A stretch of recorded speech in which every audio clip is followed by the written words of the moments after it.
Assalamualaikum warahmatullahi wabarakatuh. Perkenalkan, nama saya Bukhari Jalal Farabi dari Fakultas Ilmu Pendidikan Program Studi Olahraga S1 Universitas Muhammadiyah Jakarta. Di sini saya akan menerangkan pengawasan atau supervisi di dalam pendidikan. Oke, di sini pertama kali saya akan menerangkan supervisi umum dan supervisi pengajaran. Supervisi umum adalah supervisi yang dilakukan terhadap kegiatan-kegiatan atau pekerjaan yang secara tidak langsung berhubungan dengan usaha perbaikan pengajaran, seperti supervisi terhadap pendidikan, pengelolaan bangunan, dan perlengkapan sekolah dan kantor-kantor pendidikan, supervisi terhadap kegiatan pengelolaan administrasi kantor, dan pengelolaan keuangan sekolah dan kantor pendidikan. Terus supervisi pengajaran adalah kegiatan-kegiatan pengawasan yang dilakukan atau ditujukan untuk memperbaiki kondisi-kondisi baik personil maupun material yang memungkinkan terciptanya situasi belajar dan mengajar yang baik demi tercapai tujuan pendidikan yang baik.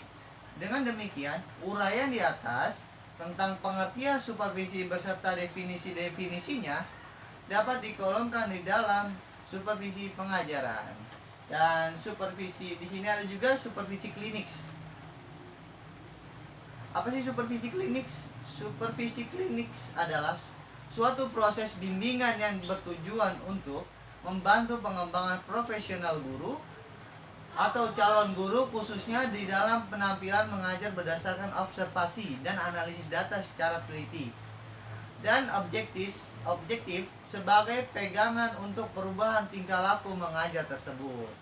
Bisa supervisi klinis karena prosedur dan pelaksanaannya lebih ditekankan pada mencari sebab-sebab atau kelemahan yang terjadi di dalam proses belajar mengajar, dan kemudian secara langsung diusahakan bagaimana cara memperbaiki kelemahan tersebut atau kekurangan tersebut. Ibaratkan seorang dokter yang mengobati pasiennya, mula-mula dicari dulu sebab musababnya dan jenis penyakitnya. Setelah diketahui dengan jenis penyakitnya, kemudian sang dokter memberikan obatnya atau sarannya supaya penyakitnya bagaimana bisa sembuh.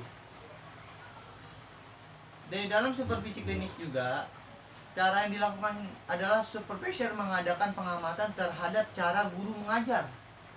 Setelah itu mengadakan diskusi dengan guru yang bersangkutan dengan tujuan untuk memperoleh kebaikan maupun kelemahan yang terdapat pada saat guru mengajar serta bagaimana usaha untuk memperbaikinya. Terus di sini ada pengawasan melekat dan pengawasan fungsional. Di dalam dunia pendidikan di Indonesia, istilah supervisi disebut juga pengawasan atau kepengawasan. Pengawasan melekat adalah suatu pengawasan yang memang sudah melekat menjadi tugas dan penanggung jawab semua pimpinan. Oleh karena itu, setiap pimpinan adalah juga sebagai pengawas. Maka, kepengawasan yang dilakukan itu disebut pengawasan melekat. Dengan pengawasan melekat yang efektif dan efisien, dapat dicegah sedini mungkin terjadi pemborosan, kebocoran, dan penyimpangan dalam penggunaan wewenang, tenaga, uang, dan perlengkapan milik negara, sehingga dapat terbinanya aparat pendidikan yang tertib, bersih, dan berdaya guna. Tujuan pengawasan melekat adalah untuk mengetahui apakah pimpinan unit kerja dapat menjalankan fungsi pengawasan dan pengendalian yang melekat padanya dengan baik, sehingga bila ada penyelewengan, pemborosan, dan korupsi pimpinan unit kerja dapat mengambil tindakan atau koreksi sedini mungkin. Pengawasan fungsional adalah kegiatan-kegiatan pengawasan yang dilakukan oleh orang-orang yang fungsi jabatannya sebagai pengawas. Sebagai contoh konkret tentang pengawasan fungsional dapat dilihat di dalam struktur organisasi Departemen P dan K.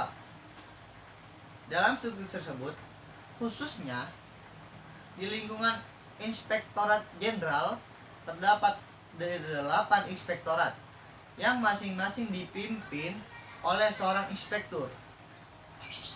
Khusus mengenai kepala sekolah mempunyai 2 fungsi kepengawasan sekaligus, yaitu pengawasan melekat dan pengawasan fungsional.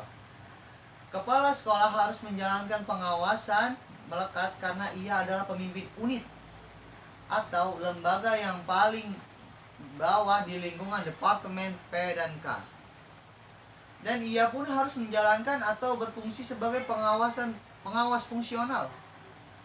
Karena kepala sekolah adalah juga sebagai pengawas supervisor yang membantu tugas pemilik atau penilik atau pengawas dari Kanwil, khususnya di dalam bidang supervisi pengajaran. Oke, cukup sekian penjelasan dari saya. Kurang lebihnya mohon maaf. Billahi fil sabihaq wasdabiku khairat. Wassalamualaikum warahmatullahi wabarakatuh.